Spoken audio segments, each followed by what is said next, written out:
What I know so far. What I know so far about freelance educators working in natural resource fields and environmental education. How they came to work in the field, and the top 5 topics they address in their work. Welcome to the Talaterra podcast. This is Tania Marien. This week I would like to continue talking about who freelance environmental educators are by sharing some of the information collected through the survey. A detailed analysis will come in written form later. For now, though, here is a small peek at some of the things I've been learning about independent professionals. The first question I ask is the length of time educators have worked in informal education. Early results indicate that respondents are at various stages of their career.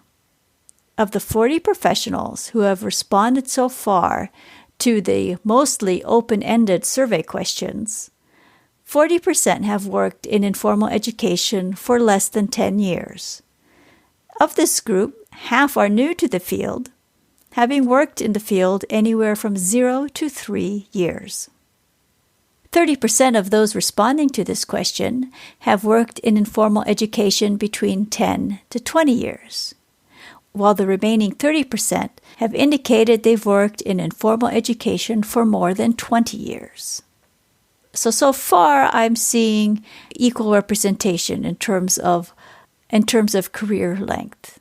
To summarize, 60% of the freelance educators who've shared their stories through the survey have been working in informal learning environments for at least 10 years.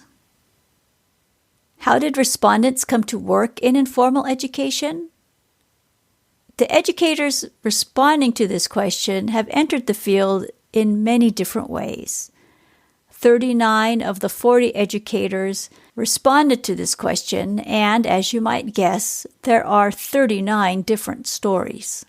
Some of these individuals entered the field as a reaction to an event such as retirement, losing a job because of budget cuts, or being asked to help with a scout troop. Some have entered the field through their line of work or their network of colleagues. One respondent shared how they began as a formal interpreter and then sometime later started an after-school program in photography. It appears some freelance educators began their careers in informal education while they were still in college, working through internships at places like organic farms, or while they were working at local parks, national parks, wilderness programs, and prisons while still in college. Then there are the individuals who entered the field on their own, inspired by something they saw or something they experienced. One respondent shared the story that when they began to homeschool their son, the, and I quote, whole world of informal education came into view, and I became a kid again, unquote. There is an interesting side note to this question. At this time, data indicate there are more educators who took the self-initiated leap into informal education than there are educators who entered the field through their occupation or through some college-related experience. What topics do informal freelance educators address in their work?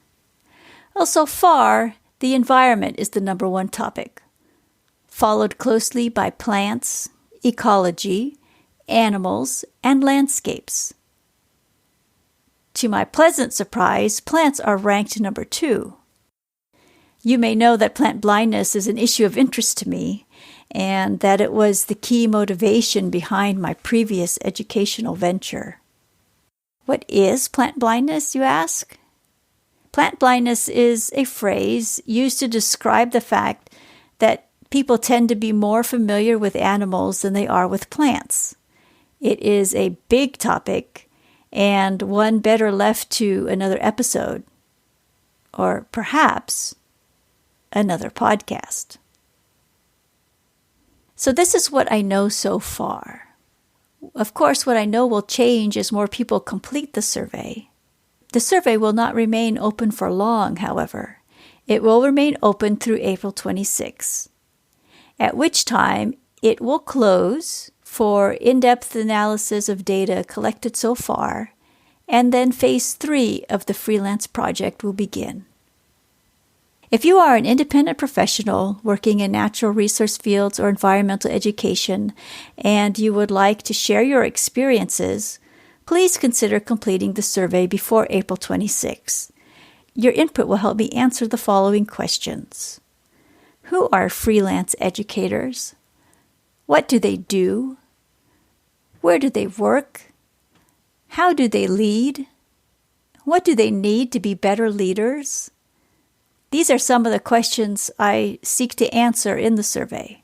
And if you could take a few moments to help me answer these questions, plus the others I ask in the survey, I would appreciate it very much.